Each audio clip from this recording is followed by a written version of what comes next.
Solo les recomiendo que revisen esto. Yo voy a tratar de sintetizar un poquito más esto que ya está en las diapositivas, que está como tiempo para que no se estresen tanto. Enfermedad evitar todo trastorno causado por exposición a sustancias químicas y ambiente, lugar de trabajo, ambiente personal, e incluso las nutricionales personales. Este simplemente es un esquemita donde vemos diferentes ambientes, en este caso es ocupacional, ¿no? En el cual podemos desarrollar enfermedades. Y algunas definiciones que ustedes también van a encontrar en el libro, que solo son las más importantes. Por ejemplo, en toxicología, la ciencia estudia los venenos o las sustancias químicas tóxicas, ¿no es cierto? Y el veneno en sí no es solo una sustancia tóxica, sino es todas las sustancias en sí pueden ser veneno, desde el azúcar, ¿no? En sustancias hipertónicas, el sal. Sustancias hipertónicas en nuestras interinas va a generar desbalance igual que son veneno para nosotros. Y los xenobióticos son todas aquellas sustancias que son externas, exógenas, y que están en el medio ambiente y que las podemos incorporar a nuestro organismo por la inhalación, por la ingestión, por diferentes vías, la corrosión de la piel, etc., ¿no? Que nos van a causar al final una patología, ¿no? La siguiente, por favor. Esto en relación a los xenobióticos. Como les decía, muchas de las sustancias que están en el medio ambiente nosotros las absorbemos constantemente, pero esas sustancias se degradan y se transforman en un metabolito secundario que se excreta, ya sea por la orina, por las heces, por la heces.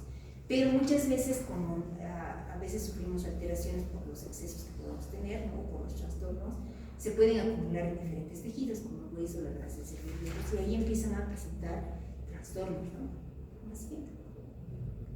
Y esta es la vía, ¿no? Y esto también lo van a encontrar, Robbie, simplemente es como un resumen. Todo xenobiótico que constantemente se incorpora a nuestro medio ambiente sufre procesos de degradación por reacciones, ¿no? Al final, la idea es eliminarlos por estas vías, pero muchas veces este metabolito, en vez de pasar a un metabolito ya degradado, no tóxico, más bien se mantiene y empezamos a acumular. Y tiene un efecto tóxico sobre nuestro tejido o nuestro sistema. La siguiente. Esto es en relación a la contaminación del aire. Nos habla Robbins en esta parte de la niebla tóxica, que está constituida por varias partículas que se liberan al medio ambiente, y esta puede ser producida, por ejemplo, por la combustión de los coches, la industria, ¿no es cierto? Y entre ellas las partículas que son más comunes están el dióxido de azufre, el monóxido de carbono común de los coches, el ozono, el dióxido de plomo y muchas más. No vamos a llenar la siguiente. Como les decía, los autos, la industria, muchas cosas producen diariamente este tipo de elementos que forman la niebla. Y esto es más común en ciudades demasiado industrializadas, Nueva York, ¿no es cierto? Creo que Londres tiene una capa, incluso creo que Chile tiene en ciertos tiempos una capa de contaminación, ¿no? Y México es el país más común que tiene una capa de una niebla así, ¿no es cierto?, constante de contaminación. Y en China, actualmente, en China hay días en los cuales les dicen no salgan de sus casas o utilicen cobertores, no mascarillas. ¿Por qué? Está tan denso el ambiente con esta niebla tóxica que pueden desarrollar enfermedades, y es más común, ¿no? Pulmonares. Siguiente. Estas simplemente son, y que también lo van a encontrar en el libro, simplemente son ejemplos, ¿no? Cómo algunas de estas partículas pueden producir la mayor parte de las enfermedades, pero que son de origen inflamatorio, ¿no? Como la reactividad de las vías respiratorias, esto va a disminuir la función. Todas estas tienen esa misma función, todos van a producir alteraciones de tipo inflamatorio y patologías relacionadas a estos de las vías aéreas, ¿no? La siguiente. También esta es la patogenia. ¿Cómo producen a partir, ¿no es cierto? Por ejemplo, aquí damos el ejemplo del ozono, ¿no? Que todas ellas llegan a la vía aérea y estimulan un proceso de inflamación. ¿Qué hace la inflamación? Liberación de radicales libres. Y si no hay los suficientes elementos para inactivar estos radicales libres, ¿qué va a pasar? Lesionan las células epiteliales y obviamente van a estimular un ciclo vicioso, ¿no? Mientras se mantenga este ciclo, más mediadores de inflamación, más radicales libres, y se lesiona el epitelio. epitelio, ¿no es cierto?, se transforma y puede generar cáncer o desarrollar solo una enfermedad pulmonar. La siguiente. El dióxido de azufre. Bueno, no vamos a entrar en mucho detalle. La mayor parte de estos del dióxido, como les decía, simplemente van a producir en vías aéreas reacciones inflamatorias, desde la sensación de quemazón en la nariz, en la garganta, hasta, ¿no es cierto?, incluso un cuadro de asma. Entonces, es relacionado a este mismo proceso que vamos a dar. La siguiente. El hollín, ¿no? Eso es en relación a que antes se utilizaban, ¿no?, bastante las chimeneas y se quemaba bastante madera. Entonces se produce este hollín, ¿no es cierto?, que de igual forma llega a las vías aéreas, se genera este proceso inflamatorio y muchas veces se queda ahí y quedan con unas manchas negras, ¿no? La siguiente. Ya hemos hablado de la polución. Algo dentro de nuestro ambiente interno, por ejemplo, si nosotros hacemos nuestras fogatas o hacemos la chacarrilla, ¿no?, el humo de la madera es, dependiendo cuánto nos expongamos, va a ser dañino, ¿no? Los bioaerosoles, eso también es importante, porque a través de estos bioaerosoles, que son las formas en las cuales nosotros compartimos un medio ambiente y alguien puede exponernos, ¿no es cierto?, a cualquiera de estas enfermedades relacionadas con virales, ¿no es cierto?, sobre todo esas son las más comunes. Algo importante dentro de este grupo que hemos hablado es radón. Cáncer de pulmón es el más frecuente, pero esto está asociado a mineros, a los que trabajan en la minería, que extraen uranio, ¿no es cierto? Y eso es importante. Como ya les había hablado del síndrome del edificio enfermo, tenemos el siguiente. Es algo común, pero en ciudades como con una población tan densa como China, era que pongo una imagen. O sea, si ustedes vieran los edificios y la cantidad de gente, son bloques enormes, y en cada bloque hay una enorme cantidad de gente. Entonces, esto es bastante común en esos sitios, ¿no? Son lugares bien compactos y el sistema de ventilación no es bueno, y por ende empieza a desencadenar en un 20% de estas personas ciertas manifestaciones, ¿no? Cefalea, fatiga, ya pueden tener irritación, o frecuencia aumentar la frecuencia de enfermedades respiratorias. La siguiente. Ahora nos vamos a metales. Como ya les había dicho, también, de acuerdo a donde estemos, podemos estar expuestos a ciertos metales, por ejemplo, el plomo, el mercurio, ¿no es cierto?, que son elementos que pueden estar en el aire, los alimentos y en el agua contaminada. Y muchas veces esta intoxicación es de larga data, no se nota al comienzo, pero ya con concentraciones determinadas podemos empezar a ver, sobre todo los cambios en los niños, ¿no? La capacidad intelectual va bajando, entonces puede haber problemas de conducta como hiperactividad, y esto es algo que a veces puede pasar desapercibido en los niños pequeños, ¿no? La siguiente. En algunos países, por ejemplo en El Salvador, ponen estos anuncios, ¿no? Cultivo contaminado por cloro. Entonces, alimentos, agua, como les decía, el medio ambiente puede ser contaminado con estas. El agua, ¿no es cierto? Y muchos de estos animales que viven ahí pueden, si está muy contaminado, van a llegar a morir. La siguiente. Vamos a ver que la mayor parte del plomo se va a absorber y se va a ir directamente a los huesos y a los dientes. Y esto es importante para las personas más pequeñas, ¿no?, que van a ir acumulando el plomo, y obviamente van a causar, ya cuando sean más grandes, trastornos en el sistema nervioso central, lo que se conoce como neuropatía periférica, ¿no es cierto? También esto ya se puede ver en niños, y si es de larga data también la acumulación, ¿no es cierto? Y esto sí es por vía digestiva, muchas veces también va a pasar, ¿no? La barrera hematoencefálica, porque se absorbe todo lo que se absorbe por el intestino, puede llegar a la sangre y pasar la barrera en los niños pequeñitos, ¿no? El siguiente. Lo más importante del plomo es los efectos neurotóxicos que va a producir, ¿no? Entonces, y a la vez también estos efectos neurotóxicos también van a afectar mucho, que se acumulan en los huesitos, ¿no? Entonces también van a causar alteraciones en el equilibrio que se tiene del calcio, es algo importante, ¿no? Así. También a nivel de la sangre va a interferir, ¿no es cierto?, en la proteína hemo. El mercurio, ya hemos hablado hace rato del mercurio, y como les decía, lo más común, el mercurio actualmente en nuestro país, porque es más barato y más asequible, es el lavado de oro, para la extracción de oro. entonces eso se libera en los ríos y eso es el problema más grande que tenemos porque no tenemos un control adecuado de las mineras, ¿no? de todas estas empresas mineras que están en Bolivia y que actualmente solo se conoce ciertos datos porque a nivel poblacional dicen, ay, pero esta empresa está contaminando nuestros ríos. Yo sabía, por ejemplo, de Tarija, pero al final comer pescado ya es delicioso, pero uno dice, ¿cuán contaminado estará? Porque ellos saben, la gente de ahí sabe que está contaminando.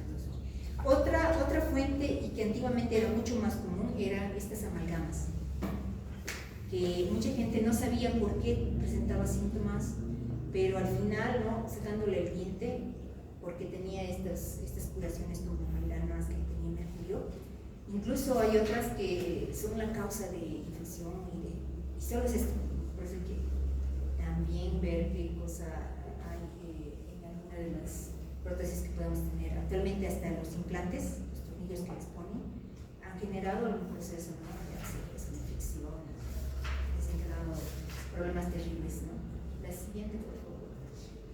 Y como les decía, mercurio. Igual que el plomo, también puede contaminar nuestros ríos, los mares, y causar, ¿no? Un problema ambiental y también a nivel social, ¿no? En nuestro medio ambiente personal. Y esto simplemente como resumen, no vamos a entrar mucho en detalle, pero algo importante del mercurio es que es altamente liposoluble, sobre todo en su forma de metilmercurio. Por ende, como el cerebrito de nosotros que tiene más ácidos grasos, ¿no? Entonces, tiene una gran afinidad para acumular sustancias, por eso su efecto principal es a nivel del sistema nervioso central, ¿no? Entonces, altera las funciones neuromotoras, cognitivas y conductuales. Esa va a ser la principal área de afección del mercurio. Ahora, dependiendo de la cantidad, ¿no es cierto?, puede producir también a nivel del sistema digestivo, cardiovascular, ya hemos dicho, principalmente es neurológico, ¿no es cierto? Entonces, si vemos aquí, entre 2 a 8 semanas de la exposición, o sea, constante y acumulación, ya empezamos a ver algún tipo de neuropatía sensitivo-motora que puede producir, ¿no? Al inicio, estas, como es sensitivo-motora, da la sensación de que se le adormece, la sensación, ¿no es cierto?, de que está como muy dura las manitos, esa sensación, algunos dicen, no pasa nada, pero eso va progresando, ¿no? La siguiente. En la forma crónica podemos ver ya cambios en la piel. La siguiente. El cadmio es otro también metal que principalmente se relaciona a enfermedad pulmonar, ¿no? Y aquí puede causar un daño no solo pulmonar, sino también renal, ¿no? En los pequeños también puede causar anomalías esqueléticas y si es, como digo, adultos, esto principalmente aumenta el riesgo de cáncer. La siguiente. Entonces, vemos aquí que dependiendo de la vía, puede, sobre todo a nivel pulmonar, iniciar una enfermedad pulmonar y potenciar el desarrollo del cáncer. Siguiente. Ahora, ya hemos hablado de lo del tabaco, entonces no vamos a repetir muchas cosas. Ya les he hablado de que el tabaquismo tiene mucha relación, principalmente con el cáncer de pulmón, pero con todos los demás cánceres también, ¿no? Sobre todo por sus componentes. Aquí este cuadrito, por ejemplo, nos muestra cómo el fumar se asocia, por ejemplo, a infartos de miocardio, ¿no?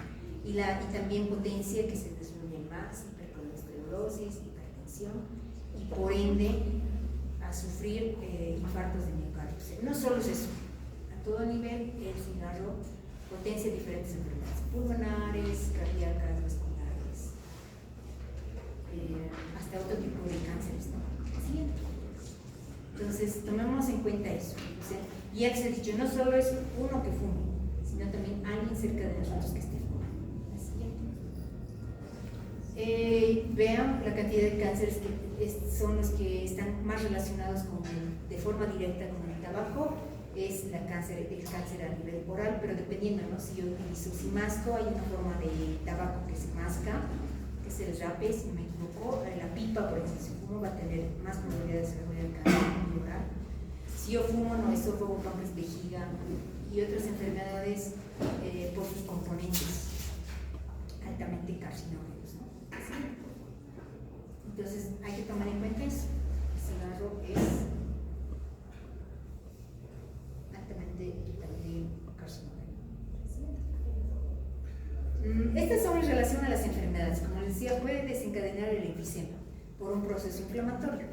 La aterosclerosis y el infarto, sobre todo porque aumenta la agregación plaquetaria, altera la funcionalidad del endotelio y por ende, por esta consecuencia, va a producir hipoxia. Y ahí vamos a ver el infarto. También a nivel materno, si una mamá fuma, ¿qué va a pasar con el bebé? Va a reducir también, ¿no es cierto?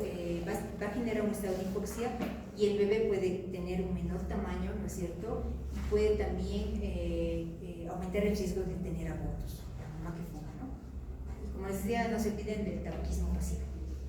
Los que no fumamos, si estamos cerca de alguien que fuma, también podemos tener problemas, ¿no? La siguiente, el alcohol. Ya hemos hablado también del alcohol, ¿no? A partir de 300 miligramos por decilitro, ya el paciente, o sea, que exceda eso, ya empieza no solo a estar aturdido, puede entrar a un estado de coma y por el paro cardiorrespiratorio puede fallecer. O a veces es por la broncoaspiración. El paciente que no puede controlar los reflejos, vomita, pero de acuerdo a la posición puede, ¿no es cierto?, asfixiarse por eso. ¿Sí? Hay personas que se han pasado de copas y esa es la razón por la cual a veces no despiertan. Entonces la cantidad es importante.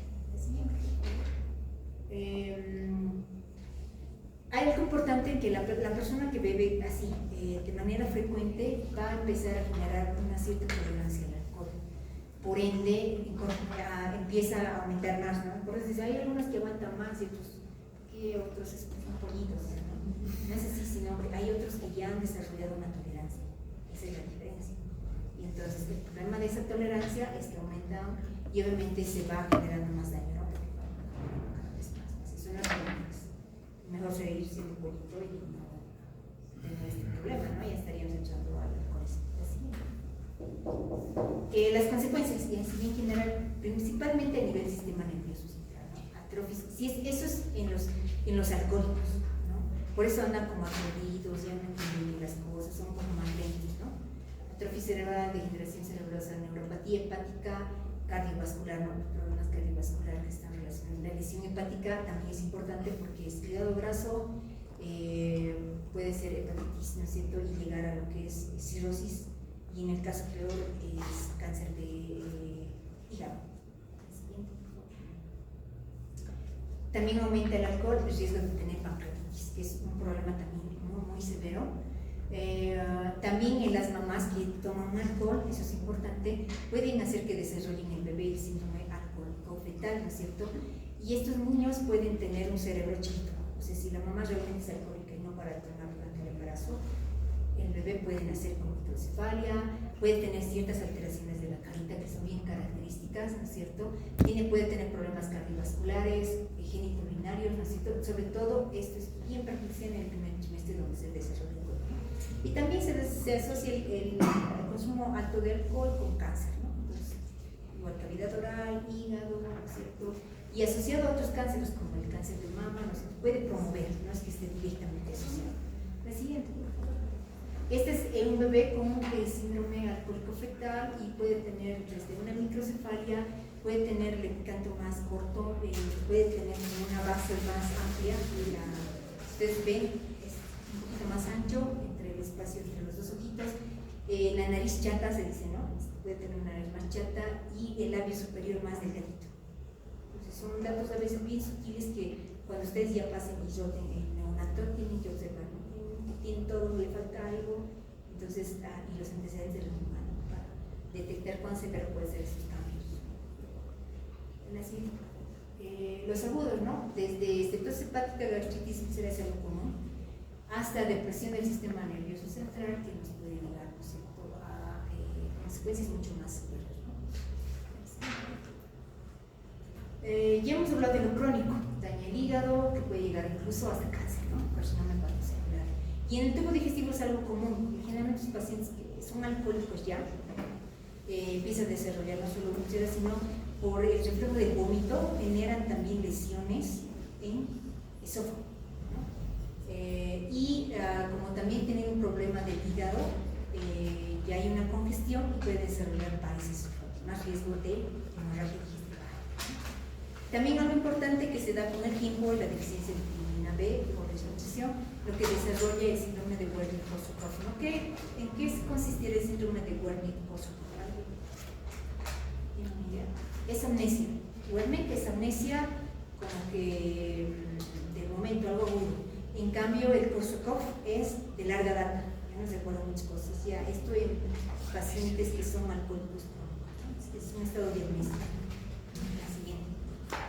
Por fármacos, ¿no? Y hay hartos fármacos, hay que tomar en cuenta que todos los medicamentos, por más que sea un paracetamol, puede llegar a ser tóxico. Entonces, aquí vamos a ver que lo primero que podemos ver, hay personas, esto es bien individual, lo han debido ver en trastornos inmunitarios, ¿no? Las reacciones farmacológicas adversas.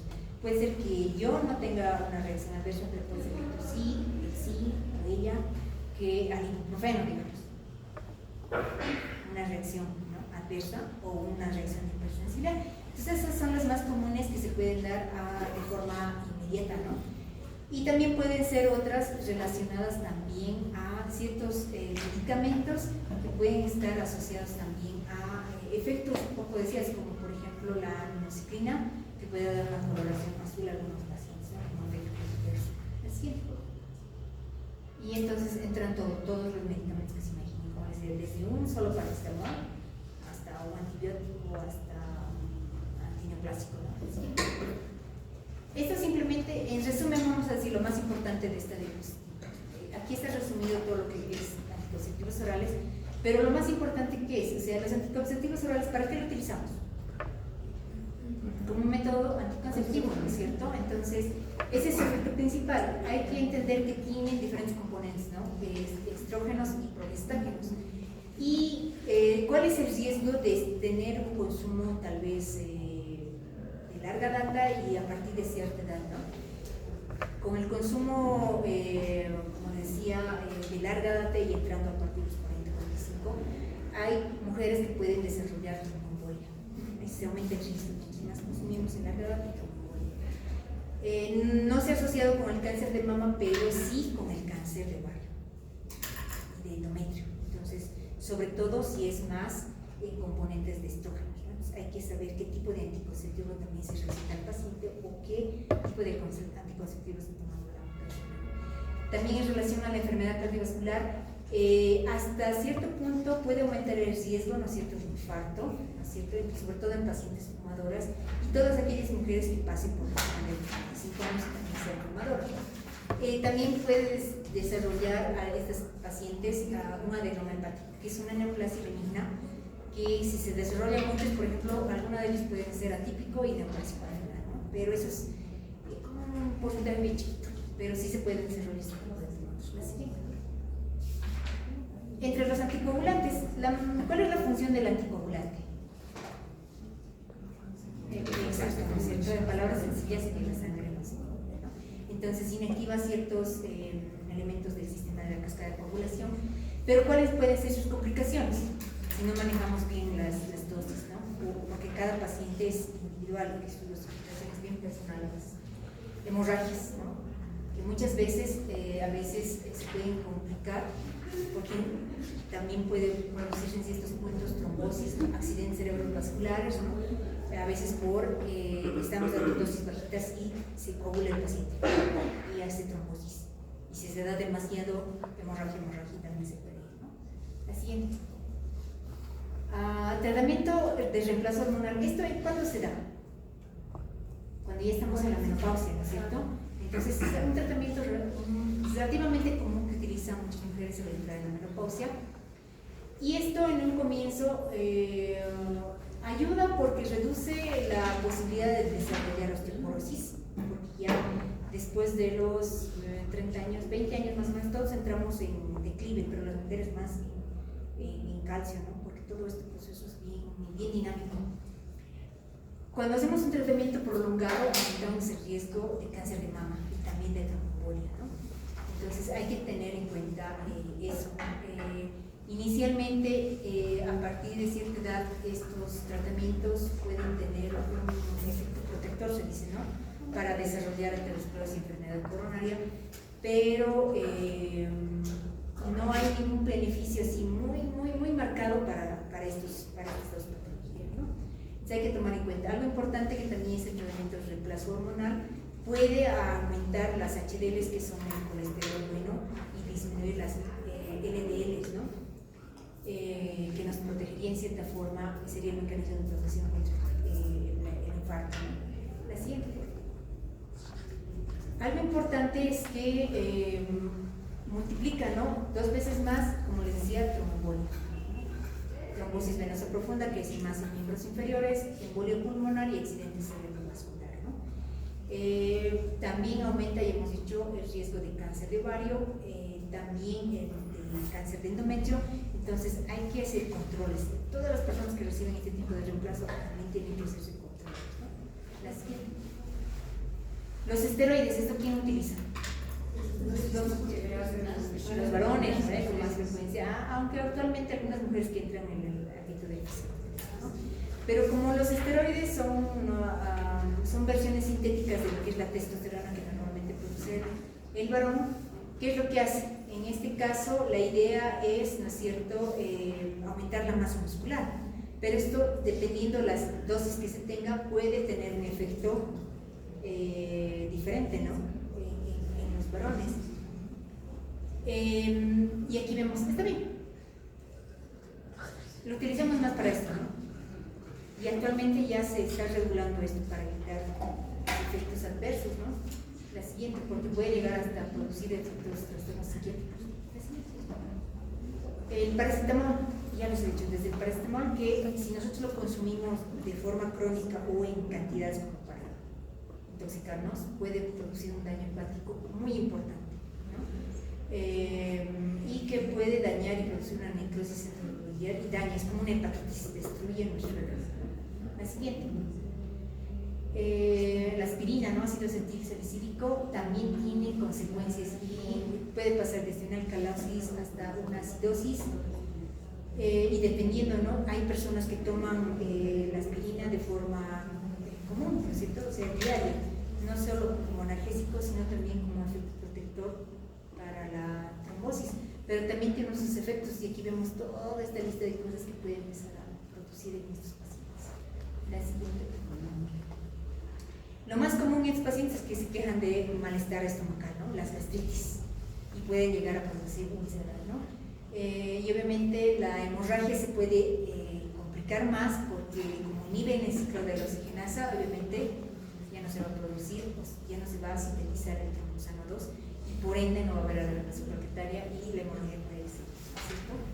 También algo importante es que en el consumo crónico puede dañar el riñoncito, ¿no? Y puede producir una necrosis papular renal, lo que se conoce como nefropatía analgésica. Entonces, el consumo crónico hay que también tomarlo en cuenta, porque sus papás, ustedes, tal vez, o los tíos o los abuelitos, deben ser consumidores de ciertos analgésicos. Entonces, hay que también controlar eso, ¿no? Entonces, van a estar en poco tiempo ya creciendo, hay que tomar en cuenta esto. La siguiente. Las drogas, pero que no son terapéuticas. En este caso, muchas de estas son alucinógenas, ¿no es cierto?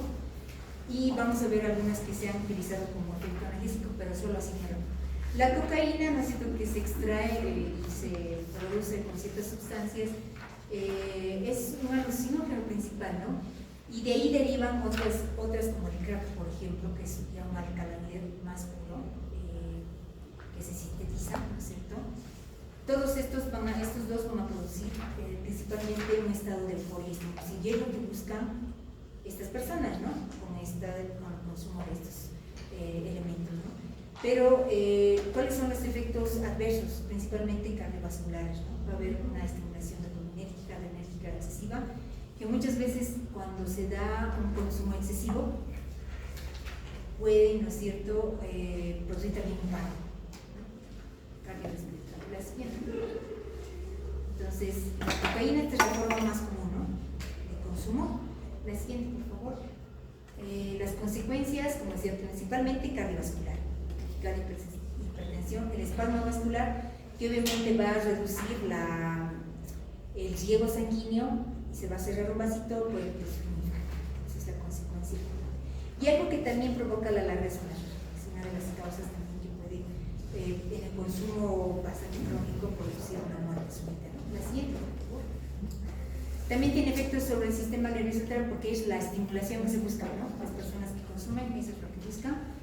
En el embarazo también es contraproducente porque también puede producir la hipoxia fetal, déficit neurológico, un aborto, etc. Y a la larga muchos pacientes que son en forma crónica desarrollan miocardiopatía dilatada, y algo común por el consumo, como han visto a través de la nariz, es la perforación, ¿no? La siguiente.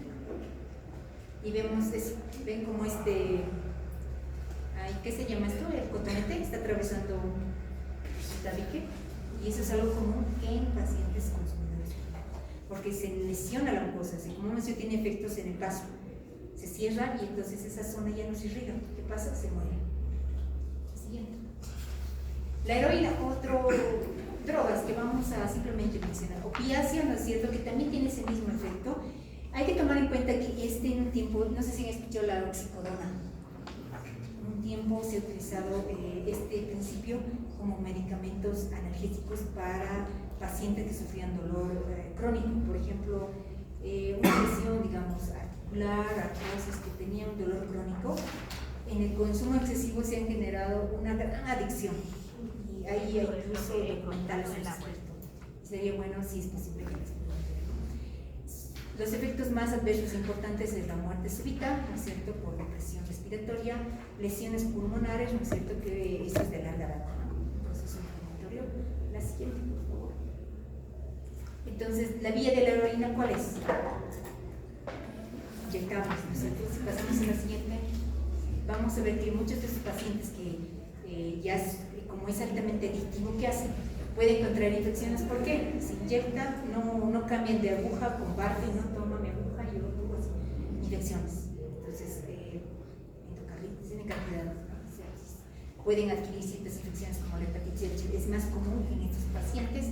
Trastornos cutáneos por el sitio que se está inyectando, ¿no? Celulitis, abscesos, úlceras. También los problemas renales, que también son secundarios a las infecciones. La siguiente. La anfetamina y otras drogas afines como la metanfetamina, que son se puede decir, no son las drogas recientes, sino ya se las he escuchado, ¿no?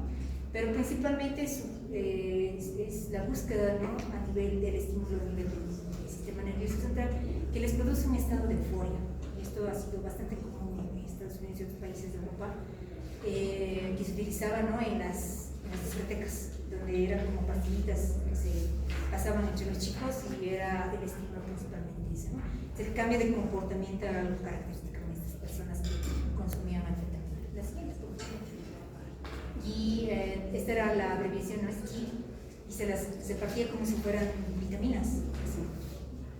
Y lo bueno de aquí de Bolivia es que esto no pasa, pero yo tengo colegas que se han ido a Estados Unidos y en el colegio, ¿no? En el mismo año, el último año del colegio, me decían que ya es la droga y las armas en la escuela es algo, o sea, nosotros estamos realmente bien, se podría ser bien inocentes en relación a lo que se vive allá. Es bien radical el cambio. La siguiente, por favor. La marihuana, ¿no? Ya han visto, ¿no?, principalmente fumando, o sea, es la vía de consumo. Entonces distorsiona la percepción sensorial y afecta la coordinación motora. Es como un alucinógeno, ¿no? Las personas que consumen marihuana es como un estado de alucinación, de felicidad, de todo. Y también la marihuana si bien es una droga, tiene menores efectos que la heroína y la cocaína, y muchas veces se ha utilizado para pacientes con cáncer, ¿no?, donde ya es demasiado su problema, y como para lidiar y estar más tranquilos utilizan la marihuana como una forma de alivio, ¿no? La siguiente. Entonces, esta es la forma, ¿no?, planta y la típica forma en la cual se maneja la droga. Y la mayor parte va a estar asociada, si uno es consumidor, no tiene este tipo de enfermedades que son crónicas, que van a desencadenar en muerte, o sea, porque el paciente que tiene un cáncer, digamos, y genera mucho dolor, y esta marihuana le alivia, no va a vivir mucho tiempo para ser un adicto. Esa es la diferencia, por eso se les da. En cambio, una persona que no tiene nada, obviamente en forma crónica, puede desarrollar principalmente enfermedades pulmonares. La siguiente. Y esto que solo va a ser como comentario, el fentanilo, han debido ver, ¿no? Los zombies. Entonces, ¿qué creen que es el fentanilo? Es un analgésico sintético. ¿Sí? Esto se utiliza, por ejemplo, comúnmente en medicina, pero hay personas que se hacen adictas, ¿no? Y actualmente se dice que hay un comercio en tipo pastillas de fentanilo. Antes era inyectarlos para una analgesia temporal del paciente, pero actualmente genera ahora un aturdimiento. Y lo malo es que no miden el consumo y pueden generar un paro respiratorio y mueren. Hay muchas historias bastante tristes en relación a jóvenes que en cuestión de meses, por hacerse consumidores, han llegado a fallecer. Ese es el problema. Y este es el problema que actualmente Estados Unidos tiene, ¿no? Hay ciertos lugares y ciudades que se dicen, ¿no? Las ciudades de los zombies. Y es que si ustedes ven los videos, es gente que parece zombies, se está raspando, o sea, realmente existen, ¿no? Vamos a ir rapidito en relación a los accidentes físicos. Hablamos de los traumatismos mecánicos y estos generalmente se producen por lesión de algún objeto, ¿no? La abrasión, por ejemplo, es una herida más superficial que produce abrasiones, desde un arañazo, ¿no? Si a veces nuestro gato o nuestro perrito, una abrasión. A contusión, que es un daño ya cerrado donde rompe vasitos y puede producir hematomas. Vamos a la imagen siguiente. Vamos a ver abrasión, ¿no? Desde un rasguñado, no se cae y se rasga, hasta la contusión, la siguiente, por favor, donde, como decía, se hacen hematomas, se rompen vasos. La siguiente. Otra lesión sería la incisión, ¿no es cierto?, por un instrumento afilado, que obviamente va a cortar de forma bien pareja la piel, los tejidos, a laceraciones donde va a haber irregularidades, ¿no? Porque tal vez el objeto no era tan, no ha generado un corte lineal, ¿no? Las punciones, que igual son traumatismos en los cuales se van a llegar hasta tejidos subcutáneos más profundos, ¿no? Entonces vamos a ver con imagen, ¿no? La siguiente, por favor. Vemos una incisión como mucho lineal, igual la incisión, lineales, que a veces se producen. La siguiente, hasta laceraciones, ¿no? De bordes irregulares, ¿no? Está llegando hasta la grasita, tejido celular. O por punción, ¿no? A veces un objeto punzante, como en este caso, la palma, lesión tenar, y las lesiones térmicas. Entonces, en lesiones térmicas tenemos que pensar calor-frío, ¿no? En extremo. Las quemaduras térmicas es algo importante porque va a depender de todos los factores. ¿Cuán profundo es la quemadura? ¿Es bien superficial, de primer grado, no es cierto, bien leve, entra hasta, pasa la piel, llega al tejido celular, llega más profundamente? El porcentaje no es lo mismo que yo me queme con la caldera 2 dedos, ¿no? A que me queme, no sé, zonas por cara, tronco, ¿no es cierto?, piernas, genital, tórax, ¿no? Va a variar. Dependiendo de ese porcentaje vamos a empezar a perder líquidos. ¿Para qué nos sirve la piel? Para proteger, ¿no? Evita que, no sé, ingresen cosas y se salgan también muchos de los elementos, ¿no? Si perdemos la piel, ¿qué pasaría? Perdemos líquidos. ¿Qué pasa cuando nos quemamos, como les decía? La olla, la caldera, lo que quieran. Nos genera una ampolla. ¿Qué contiene esa ampolla? Líquido, ¿no? Si se sale eso, queda una zona rosada, ¿no es cierto? Y perdemos líquidos. Pero es pequeñito, podemos vivir, ¿no? No nos vamos a vivir. Pero si el porcentaje de la superficie corporal aumenta, empezamos a perder, puede entrar infecciones, perdemos líquidos. Si no se compensa, el paciente puede llegar a fallecer, ¿no? Si no hacemos un tratamiento. La siguiente, ya les he dicho, desde algo tan simple como tocar algo caliente, que nos ha pasado a todos, supongo, no creo que nadie se invite de que no se ha quemado, sea con una grasa, hasta quemaduras bastante profundas, ¿no? Como vemos en este caso. La siguiente. Como les decía, si afecta más del 20% la movilización de los líquidos es importante, y lo más importante aquí es el shock hipovolémico, ¿no? Entonces, no solo va a implicar el movimiento de líquidos, va a afectar a todos los sistemas, y si se incorpora una infección, ya el paciente se pone más grave. Siguiente.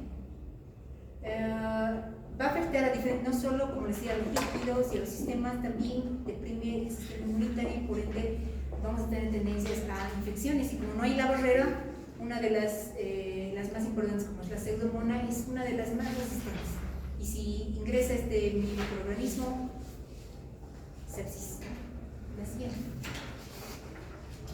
desde una quemadura, como les decía, tan simple como quemarnos con una taza, hasta las que se pueden producir por explosiones de garrafas, haciendo diferentes tipos de soluciones combustibles, ¿no? Es siguiente.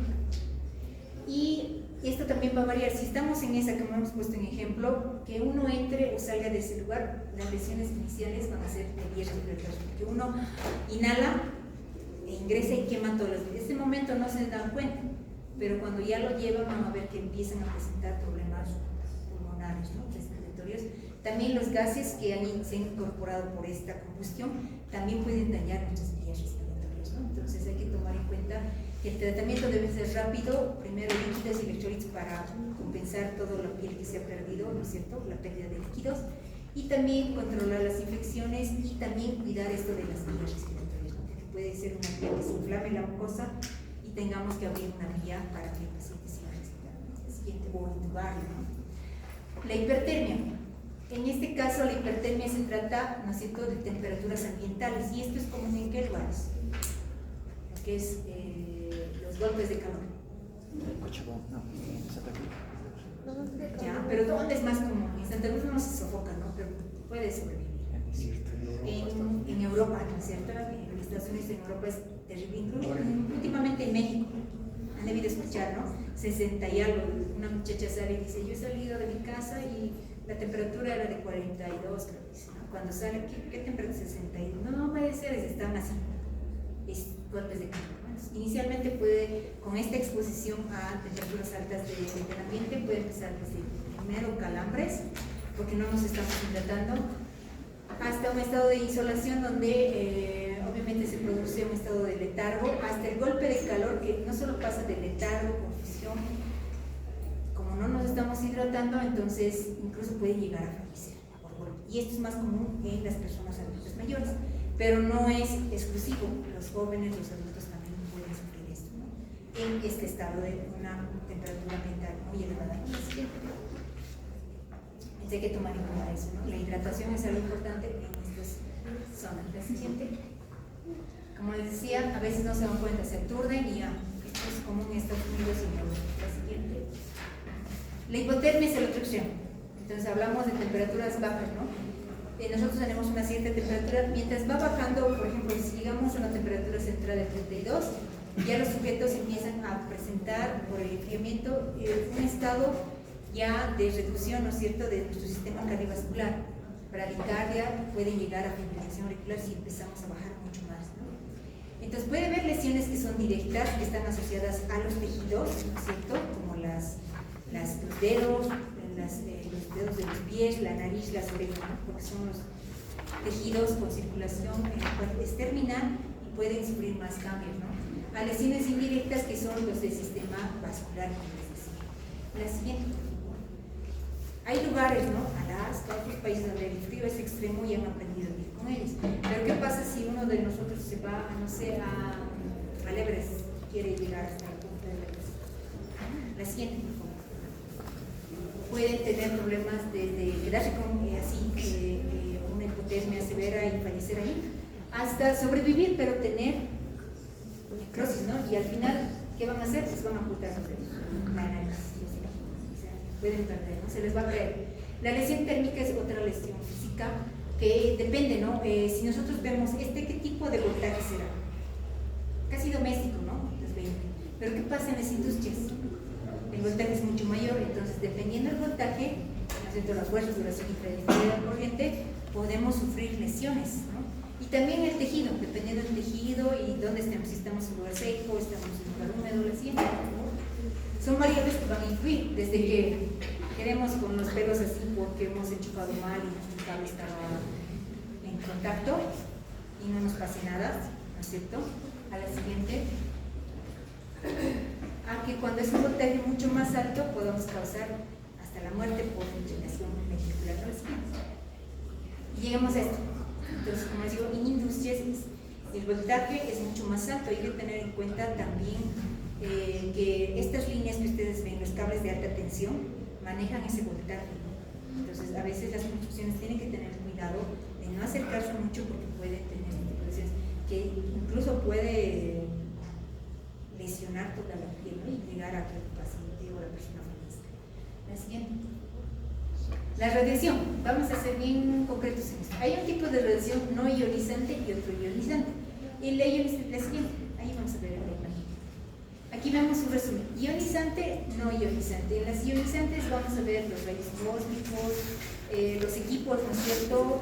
Y también la radiación ultravioleta, ¿no es cierto? Que va a estar ya en los no ionizantes, la luz, la estufa, microondas, computadoras, o celular, todo es radiación no ionizante. Y dependiendo de la exposición, va a tener mayor o menor efecto, pero los más importantes son las ionizantes, ¿no? Y la radiación ultravioleta de los no ionizantes. Entonces, ya les he dicho cuáles incluye, y lo importante de esto que cambian, lo importante de todo esto es que cambian a la célula. Esa es la importancia. Mientras más nos expongamos a estas radiaciones ionizantes, van a cambiar la estructura de nuestro ADN y por ende cáncer a futuro, ¿no? La siguiente. Entonces, ¿qué es lo que produce al final? Como decía, pueden producir alteraciones por la radiación, pero dependiendo la dosis y el tiempo, que generen mutaciones o aberraciones o alteraciones genéticamente que causen cáncer.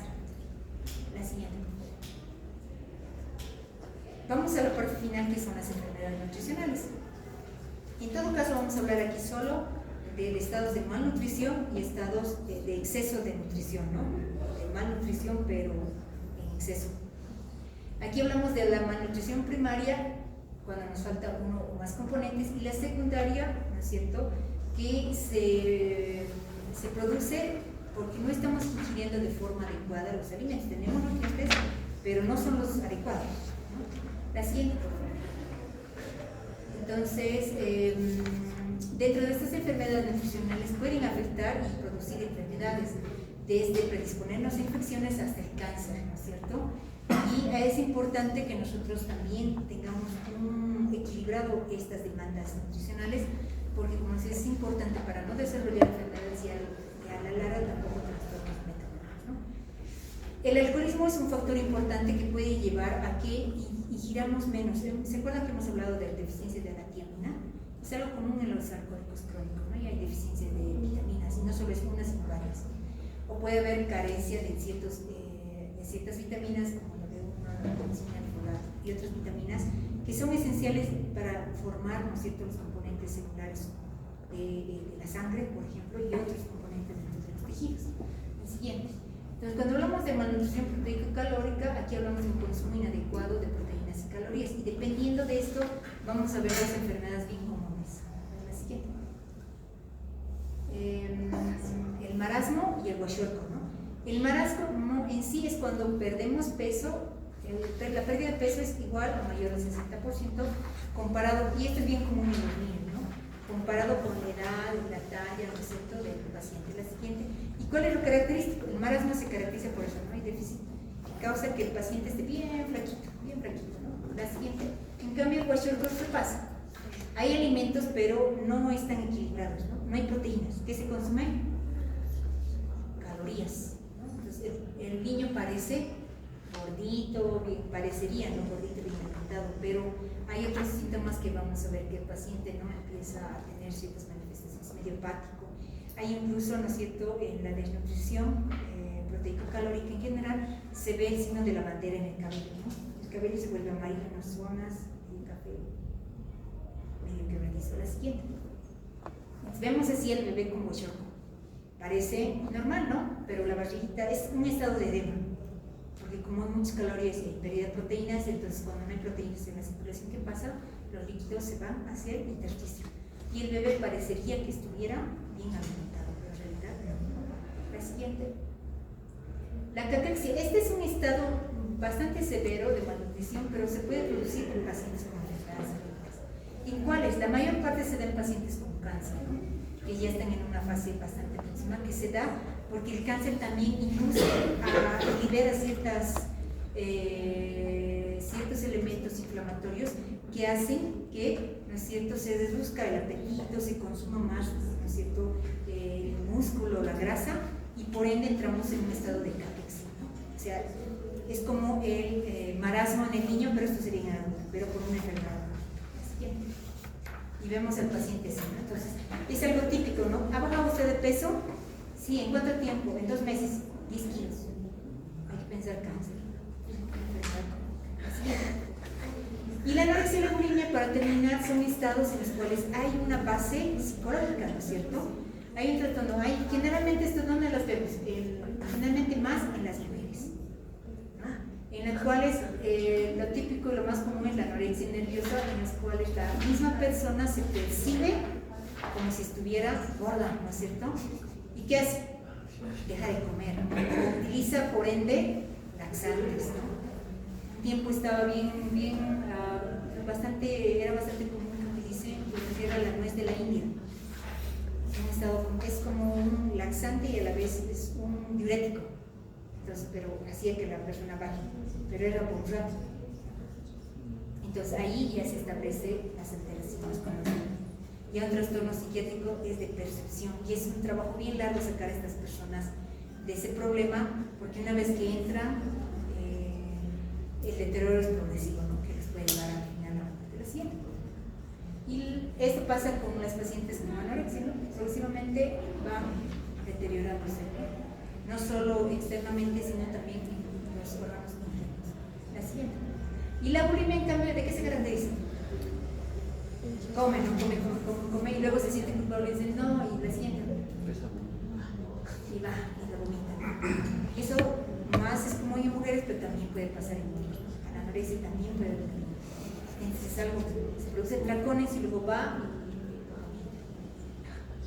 y en general las deficiencias vitamínicas de las vitaminas están relacionadas a las 3 vitaminas, 9 son hidrosolubles, ¿no es cierto? Y la mayor parte se excreta por vía renal y las otras 4 son la A, la D, la E, la K, ¿no es cierto? Que son liposolubles y estas generalmente se almacenan, pero también se producen, ¿no? Y lo malo de estas es que como una parte se absorben, pueden producirse algunos trastornos por algún síndrome de mala absorción, ¿no es cierto? La siguiente. Es importante algunos de esos, por ejemplo el ácido retinoico, ¿no es cierto? Que puede aumentar la resorción ósea y puede inducir a fracturar, ¿no? También algunos retinoides que se ingieren de forma sintética pueden ser terribles. Lo que hay que ver es que sea una dieta equilibrada y lo más sana para que se puedan tener todas estas vitaminas, ¿no? La siguiente.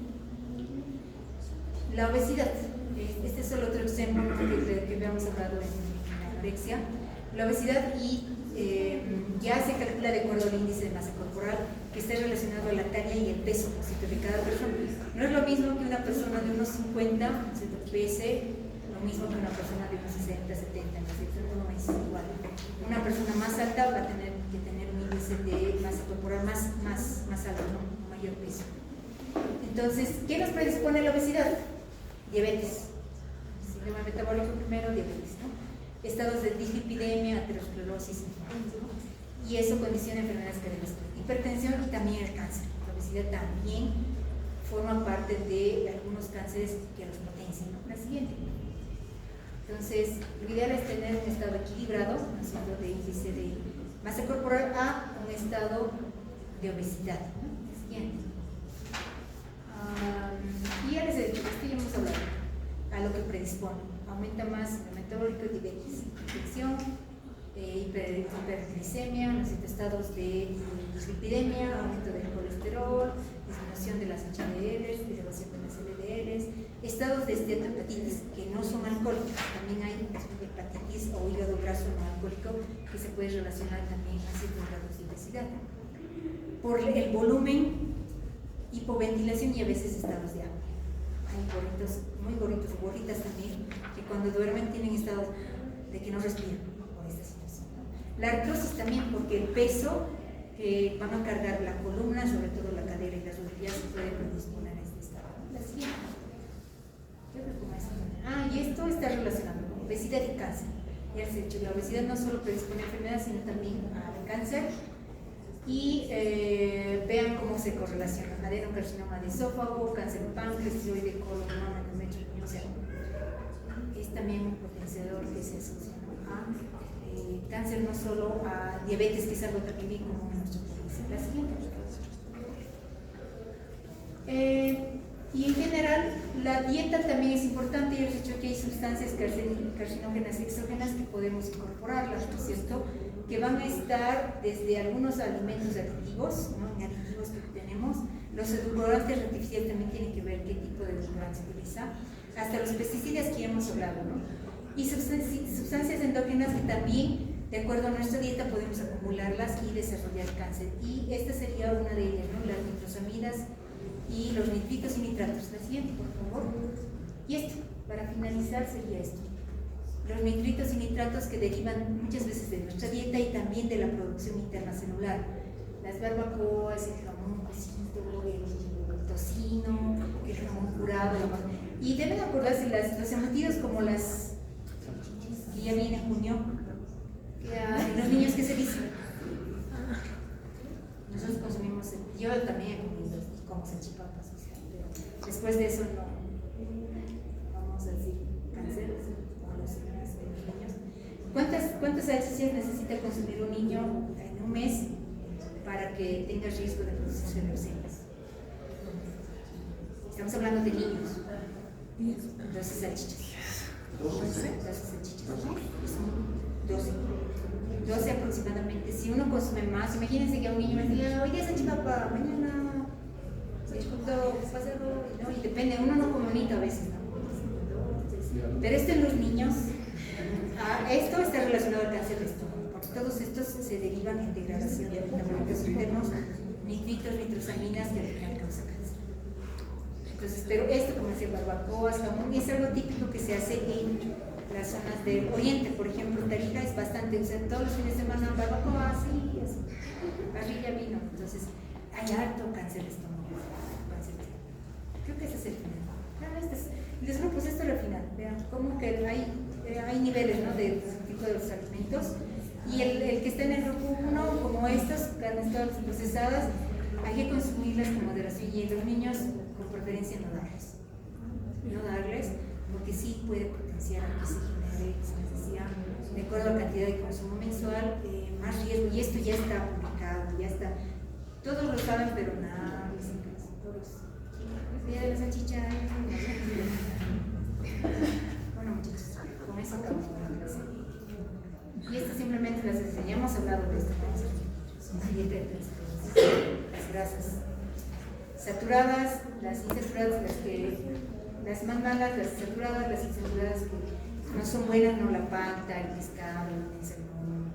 Y estas las que son más las que se producen, ¿no? Las sintéticas de hormonas y todo eso ya va a potenciar aterosclerosis. Esta es la final. Todo lo delicioso que se ve nos puede causar enfermedad de proceso.